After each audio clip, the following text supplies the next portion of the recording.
The fighting between Thailand and Cambodia has entered day 3 as Thai units just seized military positions along the border while their Navy and Marines entered the fight, taking on Cambodian forces along the western coast. So today we're going to be taking a look at Thai, Cambodian, and international sources to get an idea of how things look right now and what to expect going forward. Now, to start out, I want to lower the temperature a little bit. This conflict isn't good, and we hope it doesn't spiral into something larger, but it's tempting in the modern media landscape to hype everything up as a major issue that could lead to a catastrophic regional type war. And I want to say there is still a lot of room for the tensions to dial down here. Bradley Murg, a senior research fellow at the Cambodian Institute for Cooperation and Peace, told DW yesterday, quote, "The armed conflict could be resolved very quickly. War is not remotely inevitable. However, the underlying tensions and resolution of the border issue will be deeply protracted." So there is the possibility for peace in the near future. However, in the course of the last couple days, we have seen an uptick in the fighting. Now, not to insult anyone's intelligence here, but I thought it was worth doing a quick map overview to give folks an idea of where exactly we're talking about. Of course, Southeast Asia here, fancy old Google Maps, right? Nothing wrong with that. So as we zoom in here to the Thai-Cambodian area of operations that this conflict is happening, we've got Thailand here to the northwest, Laos to the northeast, Vietnam to the east, Cambodia to the south. Now, we're not really going to be getting into detailed operations over the course of the past couple days because it's pretty sporadic still, but a couple key areas to keep an eye on. And this is, so you see the border here between the two countries. The majority of the fighting is taking place in two key areas. The first is here around Samarang, right along the border area there, and then a little further east, near Surem. My apologies for these pronunciations here. But these two pockets are where a lot of the fighting is taking place. They have spread from 6 to 12 locations in the last 48 hours. And then notably overnight, we actually saw some Marine and Naval activity down here near Trot. So the Thai Navy took part in some operations. They say Cambodian forces tried to cross the border into this area. They were repelled by the Thai Navy and Marines. That's a topic we're going to get into here a little bit further in a moment. Now, starting out with some reporting from the Thai side, the Bangkok Post said the death toll at this point is at 19 on their side. That includes 6 soldiers since the fighting erupted on Thursday, with more than 60 people injured. The spokesperson for the Ministry of National Defense in Cambodia said 5 soldiers were killed and 21 others wounded. In addition, they say 8 civilians were killed, with 50 civilians wounded, adding that more than 35,000 civilians had so far been evacuated to safer locations. That's on top of what I believe is north of 100,000 Thai civilians that have also been evacuated from the border region. So that's a big aspect here that's probably going to be underreported, is the mass evacuation of civilians from the battlefield, which hopefully at this point is leading to lower civilian casualties than we may have otherwise seen. Now, in looking at some of the footage here, again, I got to shout out Warren Orr over on X, doing a great job compiling a lot of this, and you'll see his watermark in a lot of the footage here. A lot of the footage, you're going to notice a pretty stark difference where the Thai military looks relatively professional or more Western in a lot of ways, and the Cambodian forces look much more like an insurgent, informal type military. That's not too far off. Cambodia does have plenty of conventional military capabilities, but the technological and the troop number advantage is heavily skewed in Thailand's direction. According to some recent reporting from CNN, they say Thailand's military dwarfs that of neighboring Cambodia, both in personnel and weaponry. They say Thailand's total of 361,000 active duty personnel spread across all branches of the kingdom's military is 3 times Cambodia's, and those troops have at their disposal weaponry their Cambodian counterparts could only dream of. The International Institute for Strategic Studies said, quote, "Thailand has a large, well-funded military, and its air force is one of the best equipped and trained in Southeast Asia." And we've seen that put to use in recent days. Fast boats and naval craft used by the Thai Navy overnight. There are additional and ongoing reports that Thailand is using their U.S.-provided F-16 fighters as well as their Gripen fighters to carry out attacks inside Cambodia. From the Cambodian side, we are seeing plenty of mortar attacks, kind of light to medium range or short to medium range weapons, and then a lot of longer range rocket systems that have been utilized, but those are traditionally unguided. So something we'll get into more here in a moment is a lot of the fighting right now favors Thailand, especially when you look at the precision nature of some of the munitions they're going to be able to employ. Now, Nathan Rooser, an analyst over at the Australian Strategic Policy Institute, has been doing some great roll-ups and threads on X that I highly recommend following. He talked about this most recent incursion of Thai forces to take some Cambodian troop positions overnight. He said the Thai armed forces have confirmed that they captured the Phu Makua hilltop on the second day of clashes with Cambodian forces. In November 2022, Cambodian troops built a road along this ridgeline and strengthened their positions at the top. Their positions on the ridge meant that this was one of the few sections of the border where Cambodian troops were actually positioned above Thai soldiers.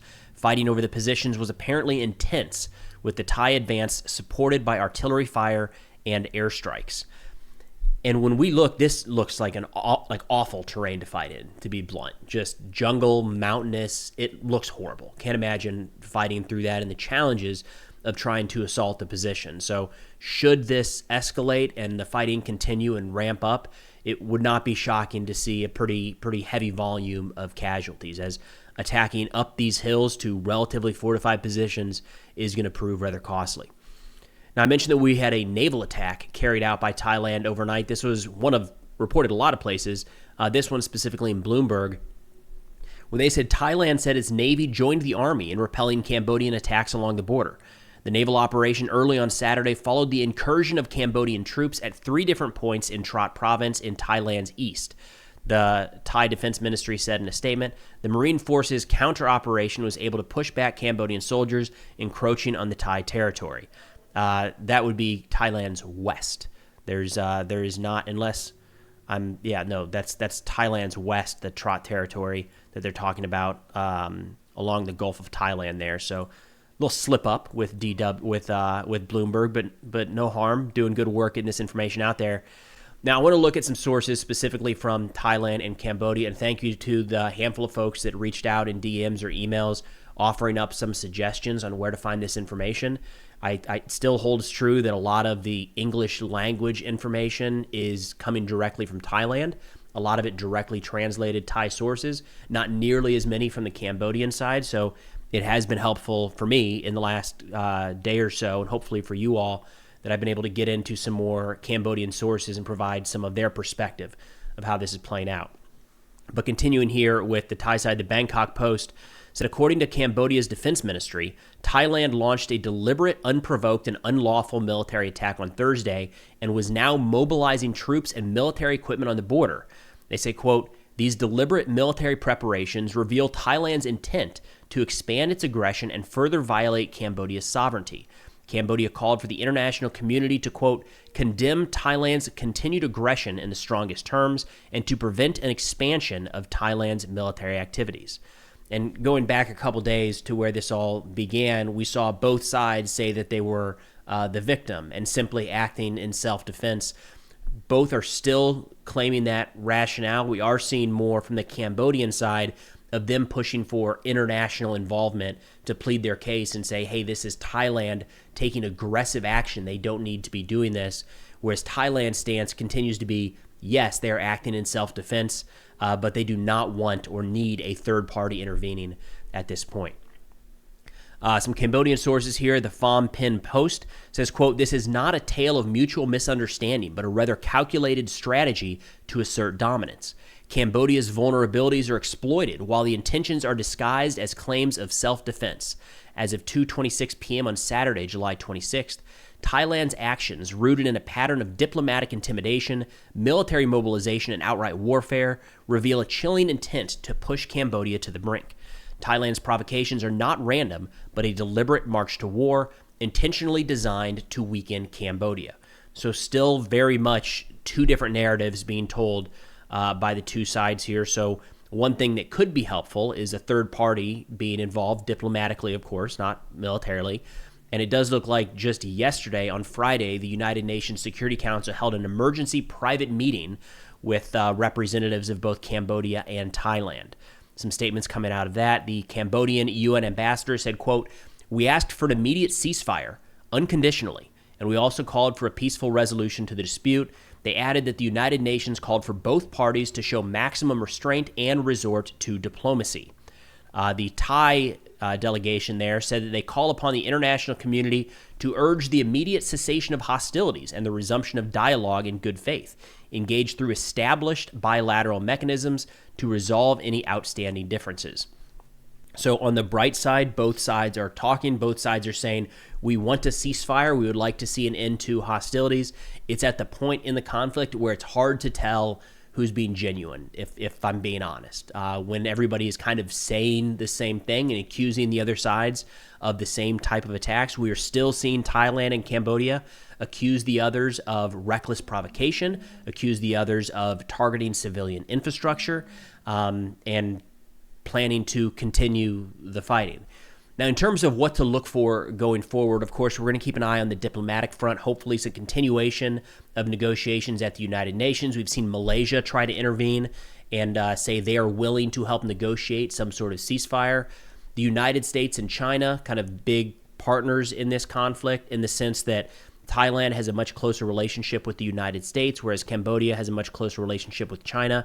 Both of those sides have been pretty standoffish at this point and essentially have just said, we'd like to see a stop to the fighting, and haven't pushed, from anything I've seen. From the United States, no push on Thailand for them to come to the table more than they are, and from China, no push towards Cambodia to try to pressure them to come to the table any more than they are. But there's an interesting assessment here that I wanted to cite from Zachary Abuza, a professor at the National War College in Washington, talking about how a prolonged military conflict does not favor Cambodia, or said another way, a prolonged military conflict does favor Thailand.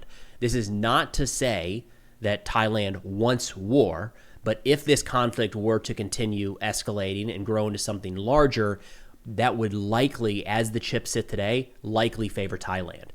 He says the terrain in the Emerald Triangle region favors Thailand, and the Thai military is a better equipped force. A clear example of this came on Thursday morning when Cambodia launched indiscriminate rocket and artillery strikes that seemingly only hit civilian targets. In comparison, Thailand has launched far more surgical strikes. He added that Thailand also has the upper hand because it has more ways to economically hurt Cambodia. Thailand has more ways to punish Cambodia. Cambodia is more dependent on exports to Thailand than the other way around. While Thailand needs Cambodian workers, Cambodia needs remittances more, and there are plenty of workers from Burma and Laos. So again, the overall conflict, if it were to continue, likely favors Thailand at this point, which does kind of give some credence to why Cambodia right now is reaching towards the international community saying, guys, come on, somebody step in here and help us bring this thing to a resolution. But as of now, the fighting is continuing. As I'm recording this, we're getting additional reports of gunfire and advances along some areas of the border, so there's no real indication that it's going to stop in the short term. Hopefully it does. We'll keep an eye on it. That's all we got for now. Thanks for watching, and I'll see y'all next time.